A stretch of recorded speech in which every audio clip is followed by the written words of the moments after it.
Good morning, everybody. Happy Wednesday. Ooh, feels smooth today. A little bit of Van Morrison to wake up to. It's a beautiful day, brother.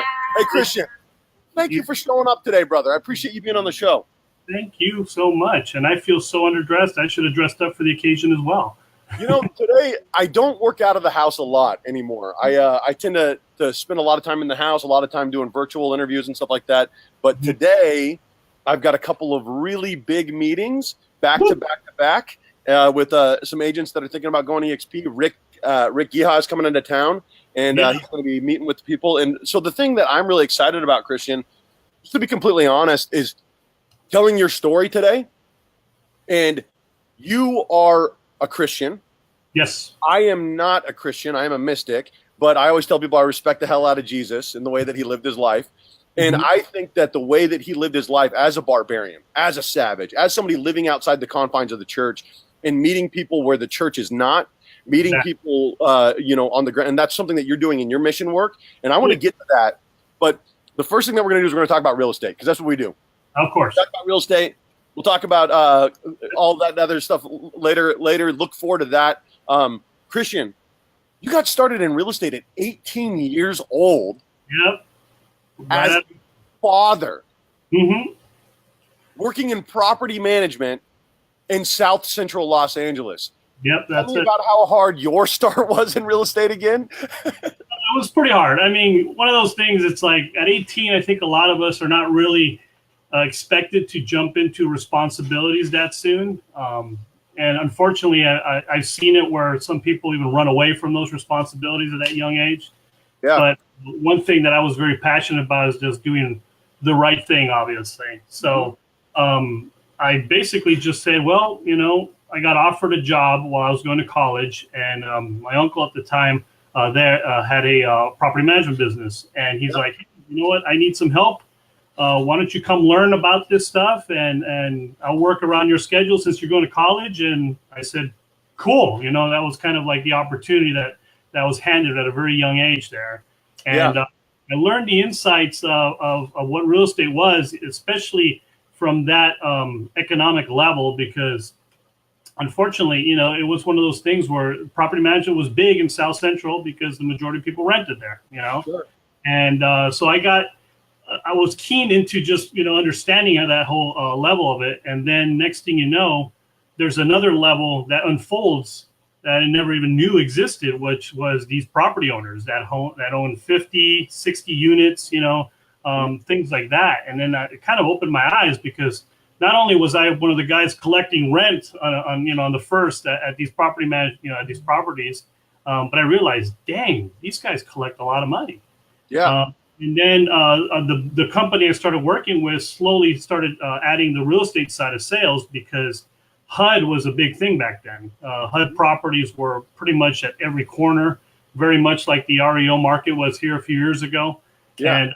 And the guys just kept buying more property. And next thing you know, I started basically understanding the whole intricacies of buying, fixing, flipping, all that stuff at a really young age. And I realized, whoa, this is kind of the way to go, So right after a few years of doing that, I realized I need to do this full time, and jumped into just basically the sales aspect of it. Started dealing with first time buyers back then. You took an opportunity. You took the gateway in to a career. And then you kept capitalizing on these opportunities. You started in property management. You see the opportunities investing. You see what's going on with HUD.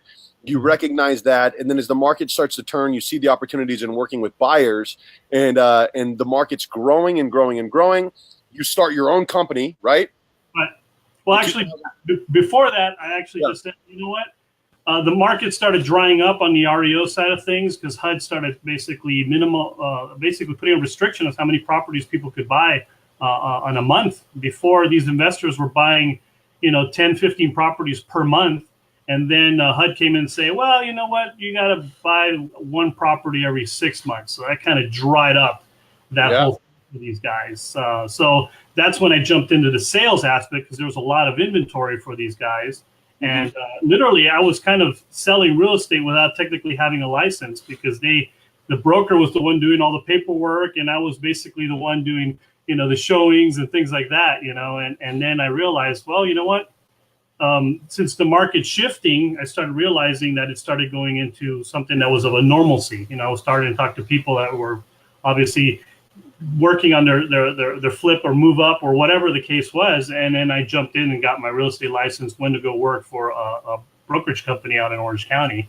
And when I finally got my license in 2003, I started working with a group of very gifted individuals. And that's when we closed about 115 million in real estate sales in that year. And it was just eye-opening to what real estate can do for a person's life as far as generating income.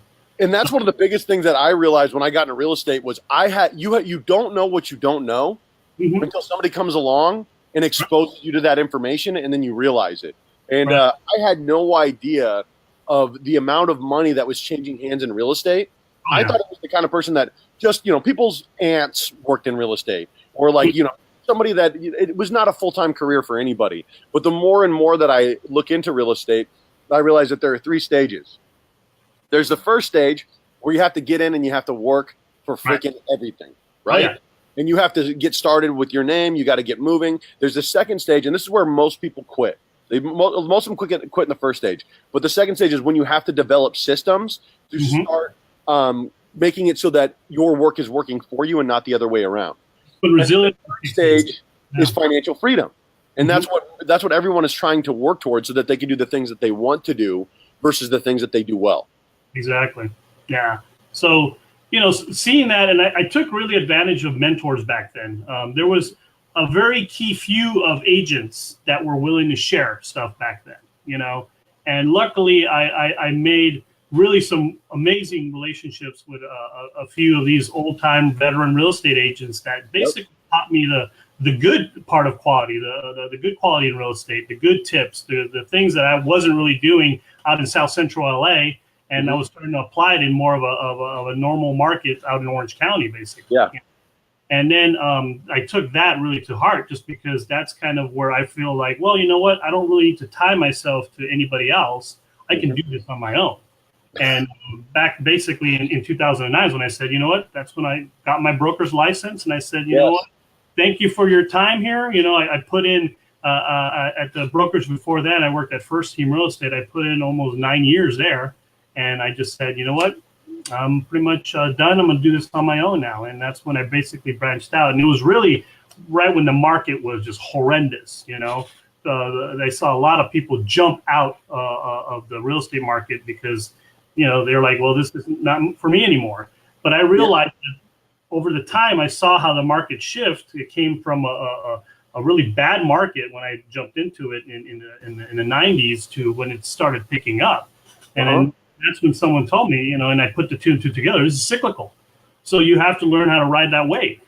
And riding that wave was really the key of understanding your market. You had to really understand what was going on, what affected it, and those type of things. And really, if I didn't pay attention to those things, I probably would have been one of those agents that jumped out, back when the market got It's so funny when people don't pay attention to when people say things like, the market is cyclical. It's going to come back. Things are going to happen. And it does. It happens. It goes around and around like this. And what happens is you need to learn to become successful in every single one of these pieces of the market. And not only will you be successful, you'll actually, if you know what you're doing, you can become more successful in a down market. So you spent 9 years at First Team. And at that time, everybody's at big brokerages. There's not a lot of independent broker owners out there. But again, the market's shifting. You see that things are changing. Why should I be making a bunch of other people money? You decide to become a broker owner in 2009. What was that like, stepping out on your own there? It was hard because, there wasn't much help in a sense where someone said, yeah, I'll help you start your own company, broker style, especially from the big broker guys, they looked at you as competition. So I started adapting to what was available to me. When the market was horrible, I jumped into what was the norm, which was short sales and even loan modifications. We actually did that for that brief time that we were allowed to do it, and we made a killing on that. I mean, we were bringing probably, over 100,000 a month in low mods. It was just nuts. We were doing, and we're targeting, our target market was really the Hispanic market in Orange County. And we hit the radio waves, we hit, those, infomercials and things like that. And next thing you know, it was just like the floodgates opened up, basically, of another way. So interesting, while listening to your story, you have managed to be about 2 steps ahead the whole time in your entire career. When property management was huge, Oh, yeah. working in property management. Then, you switch over, you start working in REO and in HUD, and then you start working with investors. And then you become your own broker, or you work on a team. Mm-hmm. And you get out ahead of the curve with that. Then you switch over and you start your own brokerage. You become an owner. You decide to step out on your own. You start doing loan mods, making great money there. What is it about your brain that you see where everything's going, and you didn't have to get a day job or get a real job while everyone else was doing that? Right. And you know how many times people have told me that too. That's maybe that time to go get work for someone. It's just like, no, I don't value what someone else might value. That's not compute. Some people might say, well, this is what you're worth. And I think, I look at myself in the kingdom-minded type of thing. So God sees us as prized possessions. So he just wants the amazingness to happen and to flow in our lives. So if I line myself up with that mentality where there's an abundance waiting to unflow on me, that's going to happen. It's going to happen because God allows it. It's like I'm acknowledging it with him and making a pact in that manner. And he just allows the opportunity. Yeah, we're going to go through the tough times. I remember when the market tanked, I basically was losing everything. I was like, okay, I'm leaking. I had to cut all the things that I was spending on and marketing wise, all that stuff.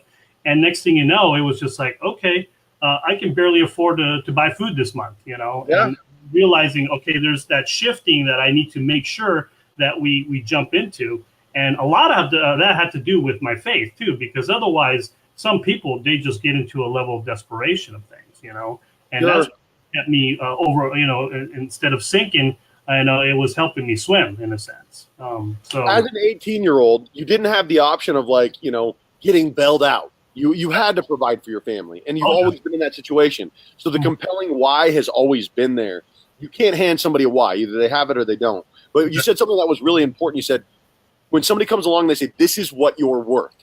Right. This is what you're worth. If you are on salary somewhere, that is what you are worth. That is what you are worth. If you are an entrepreneur and you are on salary and you don't have any, you have basically sat down and you decided, I will not ever put myself in a situation where I'm able to make more. I am worth this much, so I'm going to perform at this level. When you put yourself in a situation where you have to perform, where you have to get after it because you're not on salary, you're not suckling off of someone else's teat, you're not getting fed by someone else, you have to step out and you have to take violence and action to get yourself into a successful position where you're thriving. Right. Because sink or swim, burn the ships, right, brother? Exactly. That's exactly it, And one thing that taught me when I became a broker is the resiliency aspect of the business. There was something that we'd have to put into and really take the time and effort to understand. A lot of the agents that I knew back when the market was amazing, it was so get quick, get rich, type of atmosphere that they didn't really learn what it was to actually work, and put in the time, put in the effort. Yes. It's one of those things. It's like, without that discipline in your life, nothing's going to work. Whether you work at a McDonald's or you work in real estate, it doesn't matter. You have to understand what it is to put in that resiliency aspect of it all. Yes. Right now, our market, because we're in an easy market right now. If you can't get paid right now, and if you're struggling right now, just freaking wait.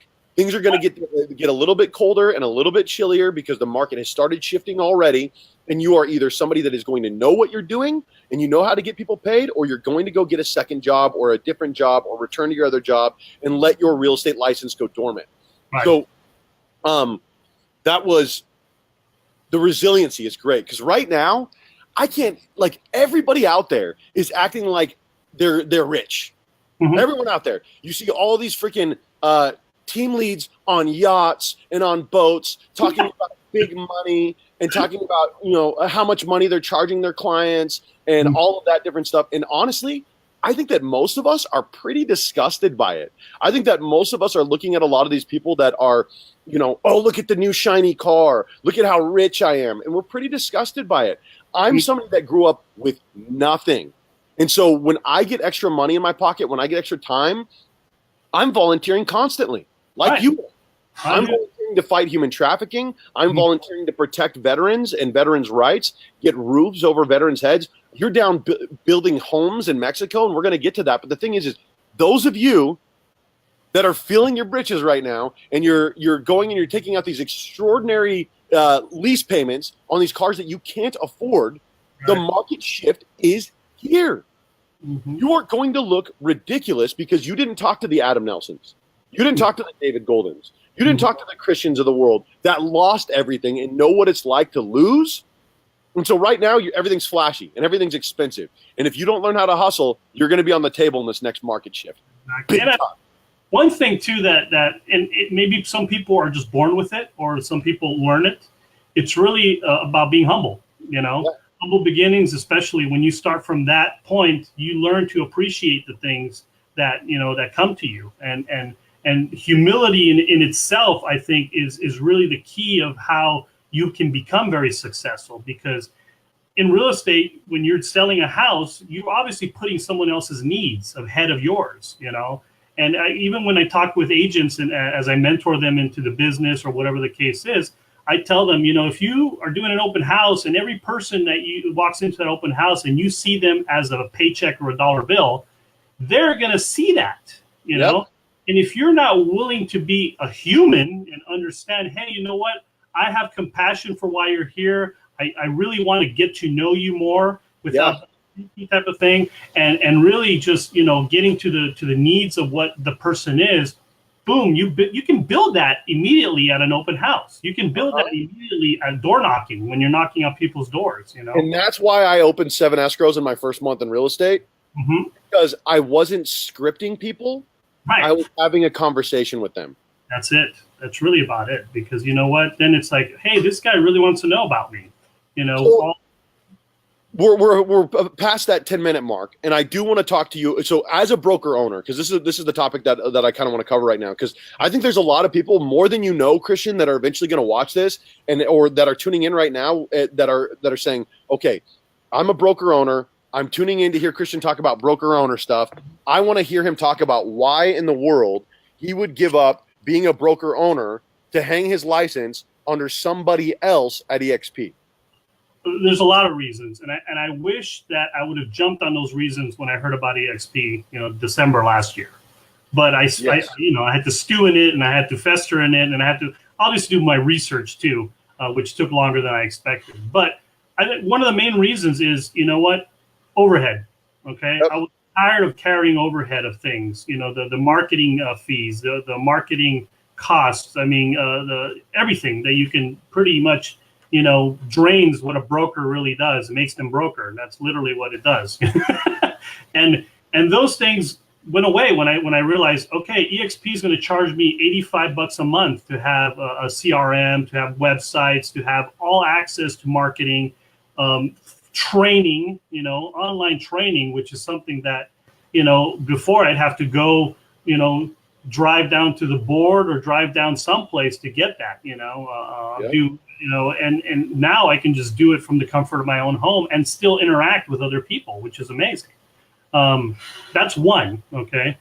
Two, I realized that over the years of it being in real estate, I've really not set away any retirement stuff. And the fact that you get stocks immediately as you join, you know, you get stocks for bringing other people and attracting other agents on board. And you can also invest out of every check that you get at a percentage discount. I said to myself, wow, okay, that's something I should have done a long time ago. But now it's something that it's now come to fruition, which is great. Yeah. And the third aspect of it is because, you know, being real estate, you know, people and knowing other real estate agents, I'm really happy to share this to everybody else and realize, hey, you know what? The water is nice over here. plenty of space to swim with big fish even. And the big are willing to share a lot of their insight, their training, their experience, you name it. I have never been a part of a more collaborative group of people. I'm talking to people all over the country that are just totally willing to hop on the phone and help me out. Right. Yeah. And that's one of those things that, okay, how much value can you put that alone? I have people contacting me, and this is one of those things where people are like, oh, but that's you, Serpa. That's because it's you. And it's not because it's me. It's because of the quality of people that EXP has attracted. That's for period. Sure. Yeah. It has nothing to do with people wanting to hook me up because I'm Serpa. People are wanting to help people out because that's the type of person that is being attracted to EXP. Period. And that's one thing that I learned at a young age in my real estate career is that collaboration is one of the best things because everyone grows. Everyone rises to the top when you're sharing the tips. They're not going to do it exactly like you're going to do it. They might take, and flip it on to their version of it, basically. That's right. So, Crystal, good morning. Tony said it's important not to use scripts. Everybody uses them. Be natural. Let the conversation flow. But be prepared and be knowledgeable. That's it. And of course, David Golden said the shift is here. We're getting some love this morning, which is nice. And of course, as always, my mom is tuned in to the show. She's very excited. So brokers choosing EXP, you said being a broker makes you broker. There's a reason, I never wanted to become a broker. I wanted to partner with a broker to build a brokerage. I had no interest. I didn't want to do the paperwork. I didn't want to deal with the overhead. I didn't want to deal with the turkeys. I'm the kind of person that I want to help eagles and I want to help little eagles, little baby eagles that want to become big eagles and fly. I have no interest in helping the people that are doing 2 to 3 transactions a year because, quite honestly, I think they're denigrating our industry, and they're not helping anyone out by sticking around and closing 2 or 3 transactions a year. They're the reason why our so many people in our industry are going to be replaced with technology, and they're going to be one of them because they're going to be closing on 40% splits. Collaboration at its finest, one of the EXP core values. And those were important to me too. I mean, when I started diving deep really into EXP, what it's all about, core values are important to me. Even being a volunteer in the Civil Air Patrol, we have core values there, just like, you being part of even an ex-Marine, you had core values as part of that as well. And those things are really important to me because they have to at least line up with my values in order for me to embrace the truth of this whole thing, and exactly. That's absolutely right. I can't even tell you. So I had so many different companies out there that were recruiting me, that were willing to offer me special deals that they weren't willing to offer other people in the office, or that they weren't willing to offer the average everyday agent that came in. And so part of my values is, or one of my major values is, I want, if something is not equal for everyone, I don't want to be a part of it. If I'm getting a special backdoor deal that no one else is getting, how can I look myself in the mirror at the end of the day and feel good about recruiting into a company that is not giving that same thing to every person that walks in through the front door? Yeah, right. I'm going to be bold here. It's a form of prostitution. Put out the red light. Exactly. Am I willing to sell that much of myself just to be aligned with something that I'm not necessarily agreeing with? And you are 100% right. It's not even kind of prostitution. That's exactly you. It's saying that, hey, my moral integrity, my character, me as a person, I am for sale. This is what I am willing to do for money. And if you are recruiting into a company that you don't believe in because you're getting a special deal, shame on you. Exactly. Shame on you. You should be ashamed of yourself for being a real estate agent in this industry. You should be ashamed of yourself for preying on other people. Go sell cars. You don't need to be selling homes. Right, exactly. And that's what's great about EXP is that no one's getting that special deal. We're all on the same starting plane. We all have basically been dealt the exact same cards. Now it's based on our own, our own resiliency and our own drive to make ourselves, above the rest, basically, in a sense. So, it's really one of those things that EXP has given everyone the same opportunity, and you see people excelling with that. That's right. Because the thing is, you only have to get one part of EXP.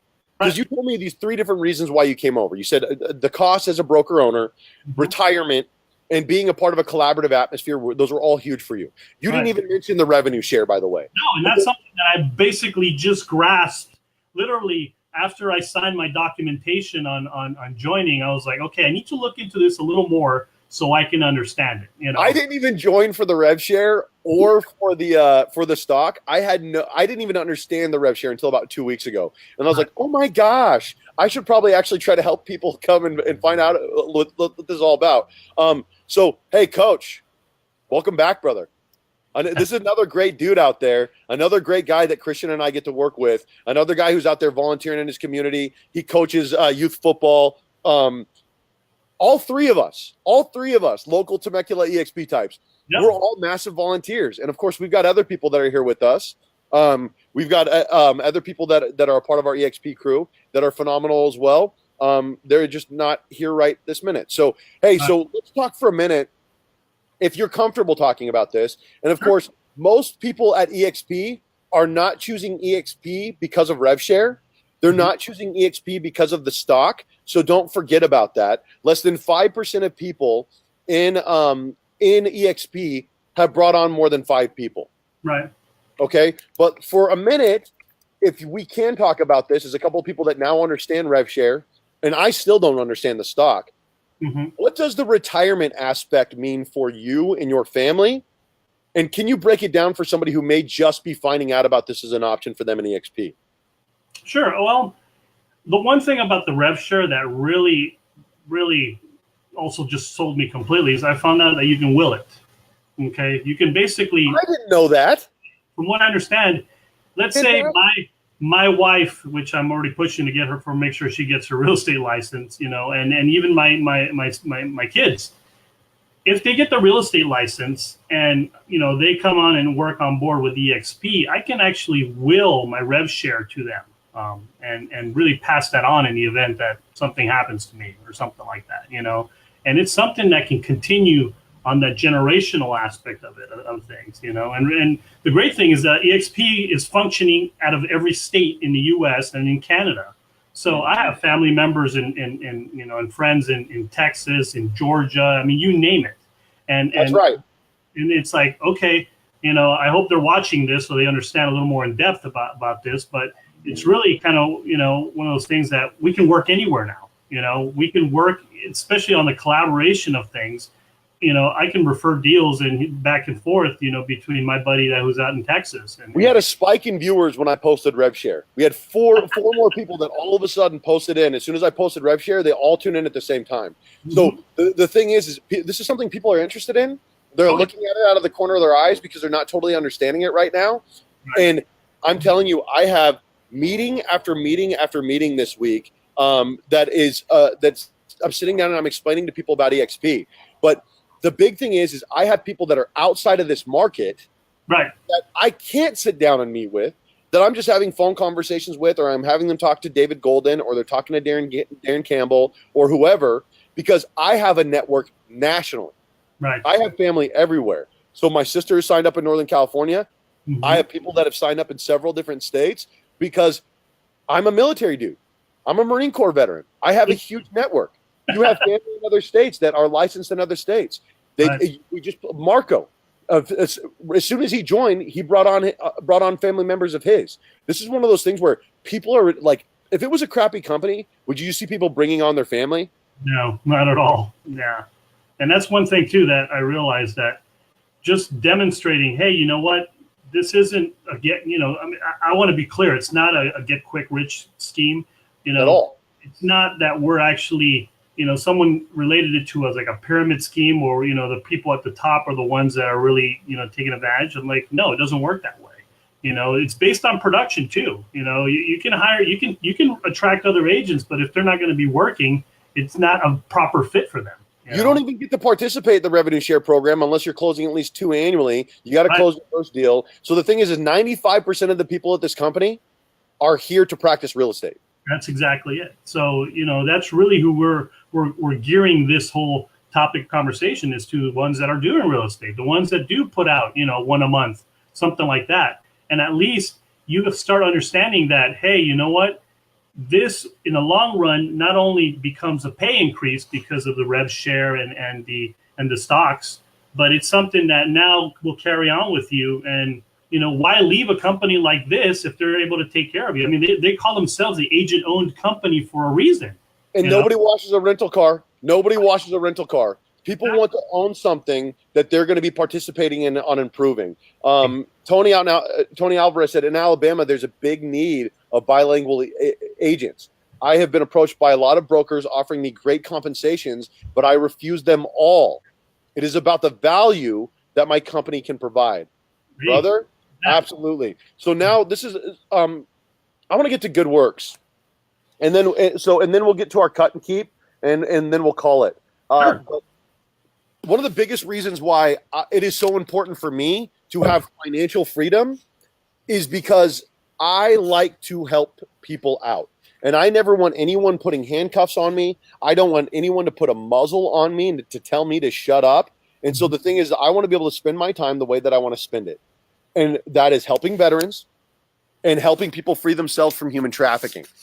Talk to me about what's important to you and the good things that you're doing, my brother. Well, definitely, I have a really, sweet spot for kids, Yeah. That's one of the reasons why I'm a squadron commander at the Civil Air Patrol unit out in Hemet. I've been in that program since 2010, and only because I got my son involved with it. My son, was turning 12, and he really was one of those kids that didn't know what to do. So I said, well, maybe this might bring some options of some sort. Sure. And the world that this thing opened up to, whether, obviously it's service-based, it's community service-based, with amazing core values of integrity, volunteer service, excellence that we do, and respect others, which is something that I realize the youth is lacking nowadays. So with something with that, basic fundamental core, I think that will actually just change people, and it will affect them in the way that they actually do life. So putting my son through that program, I realized, wow, the amazing people that also give into the program, which just inspired me to do the exact same, to help lead others, to really even counsel and mentor other kids, Yeah. And that whole avenue just opened up my heart, obviously, to just realizing that there's a lot of hurt people out there.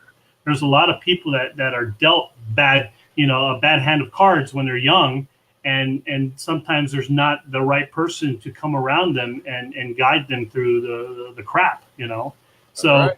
That's where basically that landed, and I realized, okay, there's so many kids that, like my son, that didn't have the proper direction or don't have that opportunity in life. This is a program that actually has excelled people into amazing capabilities, basically, whether they go into the service, whether they go into public service, whether they go into a college career field. They're taking a lot of the skills that they learn in leadership and those type of things into their life. And that's why I see such an amazing gold treasure. My mom, I grew up in Section 8 housing. I grew up, my mom lives in the Habitat for Humanity house.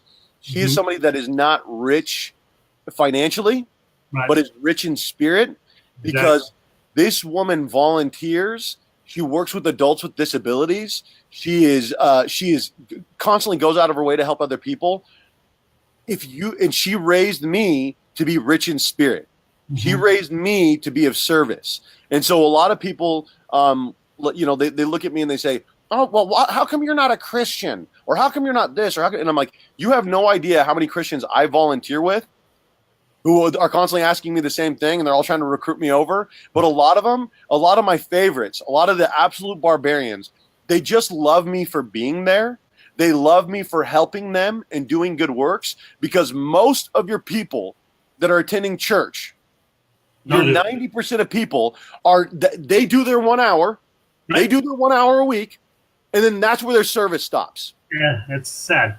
That's where their service fighting human trafficking. He said that God told him, go where there is no church and bring my church there.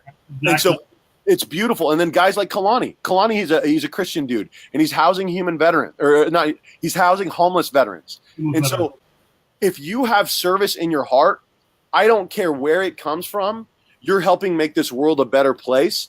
And I love you for it, brother. So what are you doing down in Mexico? down there, and that's another aspect of what it's God desires for us to take care of the orphans, take care of the widows, and take care of those that are poor. So through fortunately, it was through my church that I made a connection with a home. It's a sanctuary home in TJ, and what they do is they house women that have been taken out of really nasty situations, whether it's trafficking, whether it's cartel families, whether it's just abusive, sad, and perverse situations. And this sanctuary home just takes them in with their kids and basically teaches them a trade, teaches them what it is so they can be resilient and function on their own without a man, in a sense, over them and basically victimizing them, and really teaching them what it is to be valued by God, because God values us so much.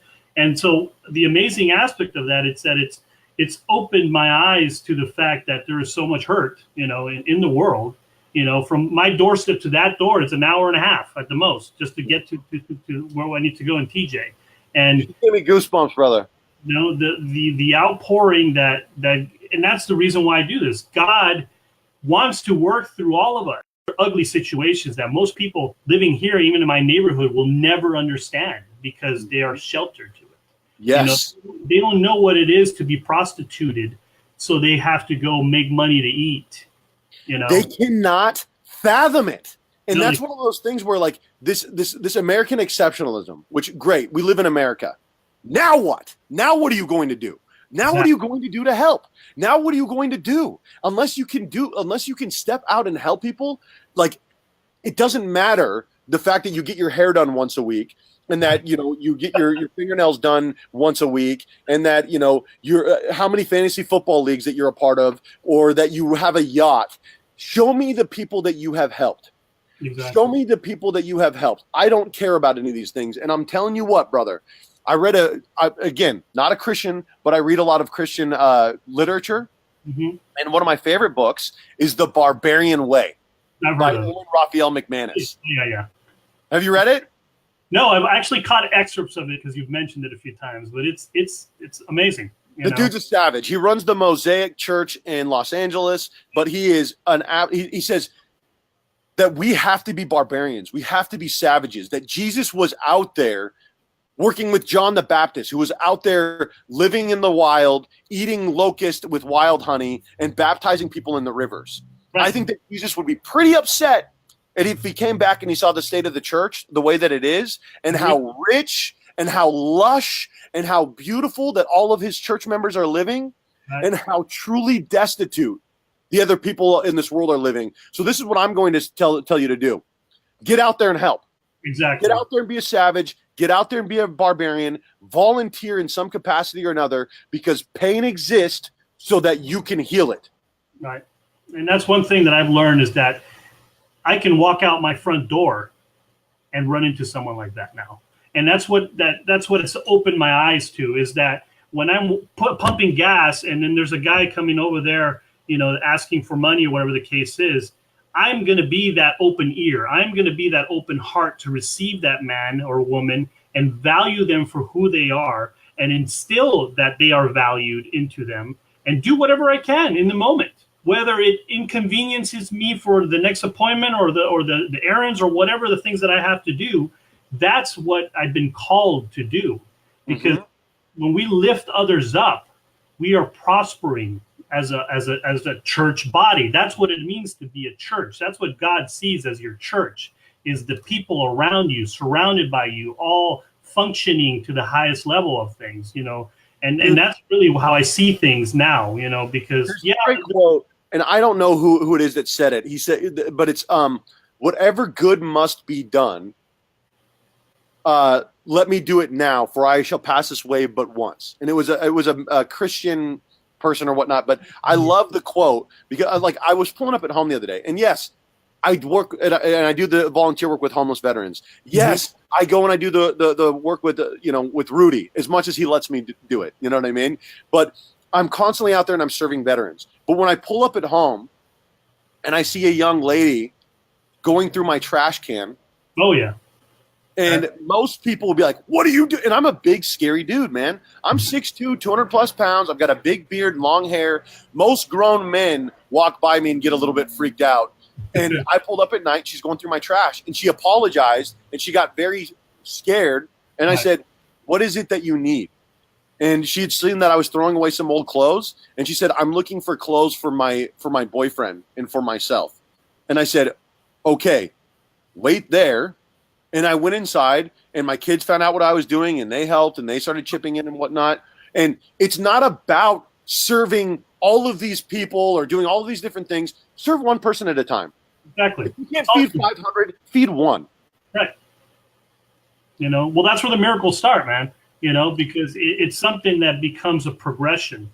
If that's the way you live your life, it follows you everywhere. You create abundance for other people with that exact same mentality.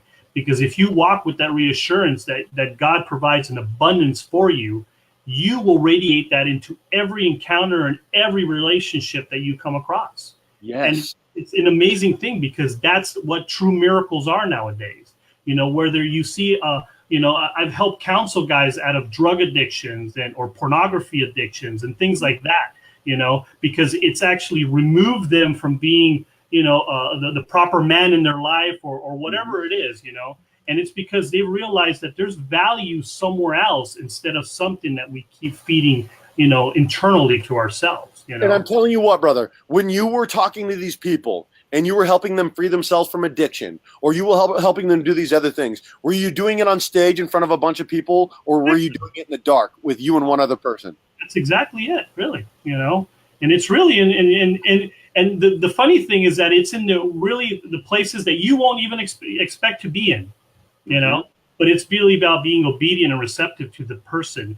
I can feel when a person is down. I can feel when a person is really, not themselves. Something is weighing on them, and hey, you know what? Let me help you lighten the burden. Let me help you, remove those chains of whatever it is holding you, and that's what most people want to hear is, hey, I want just someone that cares, and that's when it goes into real estate. When you take that into even all of your real estate transactions, your real estate transactions become much more than just a paycheck at the end. It becomes a long-lasting friendship. It becomes a referral business that you can't even put a price on. I want someone who cares. Exactly. And most of us, whether you are an agent, whether you are on a team, whether you are working at a brokerage or you're a broker owner, all of us just want someone who cares, someone who gives a crap about us once we leave that room, somebody who might think about us every once in a while. Well, they're off doing their own things and thinking about what's good for us and what's best for us. And at the end of the day, brother, like, I care. I care about you. I care about Darren. I care about Rosie. I care about every single one of these people in this group, and they give a crap about me, and we're all better because of it. And I'm grateful for it. But the market, so I've had you for about 45 minutes. All right. So I want to get into your cut and keep, because that's what I try to ask everybody. The market is shifting. Okay. 2 more minutes or so, and then we'll probably let you go. Okay. You probably heard other people talk about it. The market's shifting. We all know it. And by the way, you're getting a lot of love. Great stuff. Amen. Very fantastic. So what is your cut and keep? The market's shifting. Where are you cutting cost? Well, one thing is that you have to cut costs. That's for sure, because there's certain things that are not working anymore. So if you're one of those agents spending, $100 and some odd bucks a lead for Zillow and Realtor.com and all those things, that's a waste of money. Okay. It's really going down to the basic principles of what relationship is real estate is. It's relationships. So if you're not out there doing an open house anymore, or if you're not out there door knocking, which that's something that I learned from a young age, go meet your neighbors, go talk to people in communities, go put on a booth someplace. If you're not doing that, you're not making relationships. I get the fact, where you can just make phone calls and things like that. You're making connections there, So if you're not doing something like that and you're dedicating the time to do it, your business is going to suffer. You can't just rely on just the basic, internet to just bring leads and things like that anymore. You still have to go out there and do them locally, And I think one of those things that really is a benefit is being out in our communities and being that person that serves, being That's that right. person that helps, being that person, because that out leads into conversations. Most of us are going to ask each other, so what do you do for a living? Yeah. And then that's when, boom, the real estate, and you can actually put on that real estate hat and start talking about, who And do you you don't know? need to lead with it. You don't have to wear your name badge. You don't have to wear your name badge to the grocery store or to church to let everybody know that you're a real estate agent. What it does is that cheapens everything else that you're doing. It cheapens the real service that you're doing. I threw all these community events out here. I've done all these different things. I tried to recall a local senator. I have, and so what's wild is I've gotten more business by trying to recall Senator Stone and trying to combat SB 277 than anything else that I have done in real estate. That's where I have gotten paid. People want to work with people that they align with, and they don't care how much you know until they know how much you care. That's so true. Yeah. And then that's one thing. It's like people want to see your heart. That's really what it is. If you put on the facade as that shiny real estate agent, you're going to either attract those type of people that are just all about show, and which that's okay. I can appeal to those people as well. But I am one of those that likes to get down to the heart of it all, the brass tacks of it all. What makes us tick? What makes you function?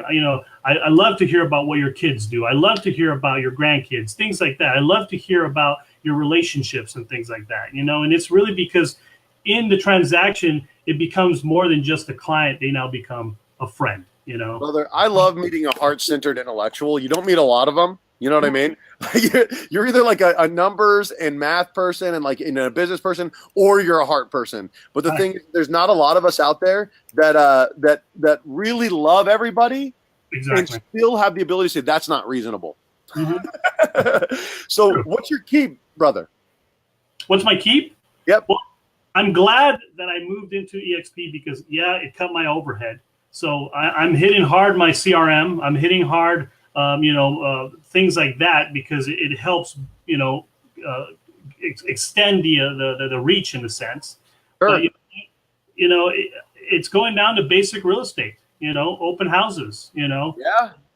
Doing yard sales for people. Dude, I had a bunch of people that were not a bunch, but I had a few people that had talked some crap about me working an open house and say, talk a little bit of noise. Oh, look at Serpa. Serpa's working an open house. And it's like, I'll tell you what.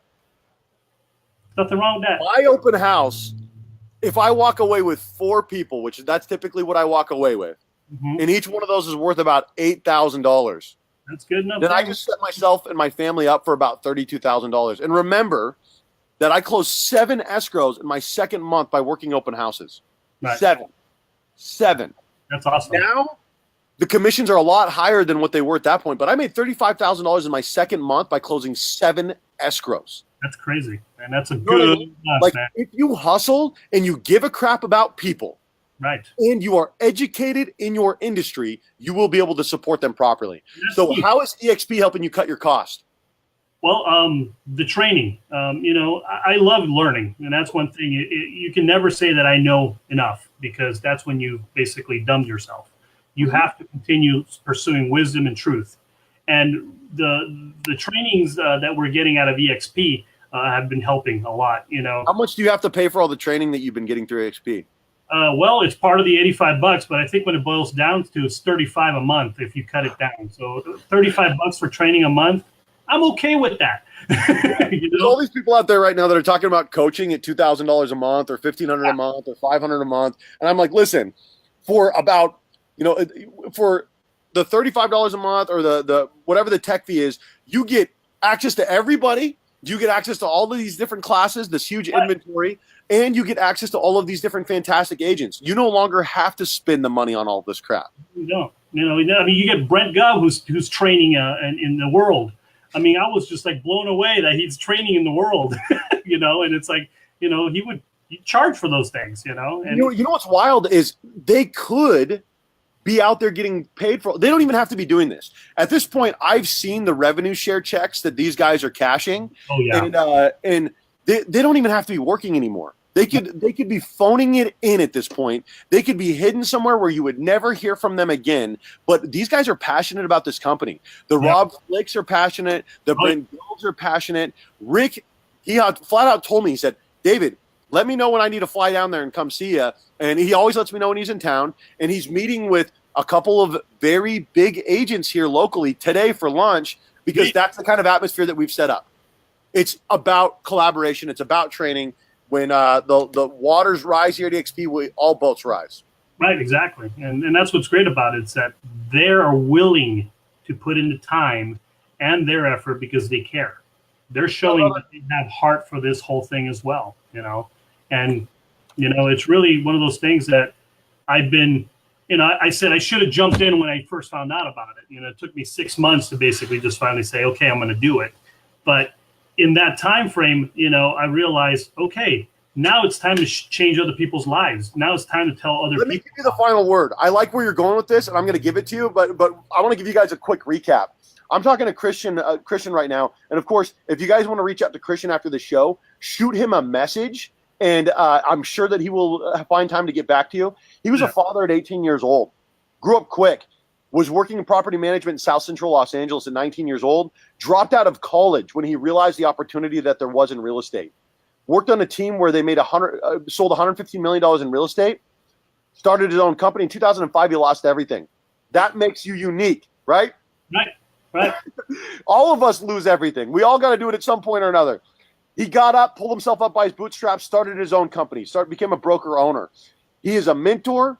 He does a ton of missionary work. He is a spiritual mentor. He does work out in Mexico. He says he wishes he would have came to EXP when he first found out about it, like I did. It took me 3 months. My original sales team lead wanted to go to EXP. My wife wanted to go to EXP. I ignored everybody, and I went to KW and then circled back to EXP. It would have been a huge deal for me. Take it away. Let everybody know why you chose it, what it would mean for them, and why you waited for 3 months. Well, one thing I realize is market is changing. So the more resources you get, the more help is available. With the amount of people that we get to link arms with here, whether you're Darren Campbell's, your Rick Yeehas, your Mark Yorkmans, Mike Yorkmans, those are the type of people you want to surround yourself with. And that's what's amazing about EXP, is that we get to link arms, you know, virtually, which is awesome, because that's kind of how our entire market's moving. There is no longer that brick and mortar style real estate business anymore. You know, right. It's all about bridging the gap of communication and technology and reaching your audience that way. And EXP is doing that amazingly right now. I mean, It's great that I can talk to agents in the world that are selling real estate in New York and Florida and Georgia, Alabama, you name it, all those places. And they all have a sense of value they can bring to the table, and they all willing to share. So that's what's really great about EXP. I mean, that's one thing that I realized that, I should have made the jump faster, but you know, there's always a plan and a purpose for the things that when they happen. I'll tell you what, you still beat pretty much everybody in this valley over. You know what I mean? Like, there's still a lot of people that are coming over. There are more people that are coming over every day. And this is, you said something really, which is interesting. We didn't talk about this at all, but you said the brick and mortar is done.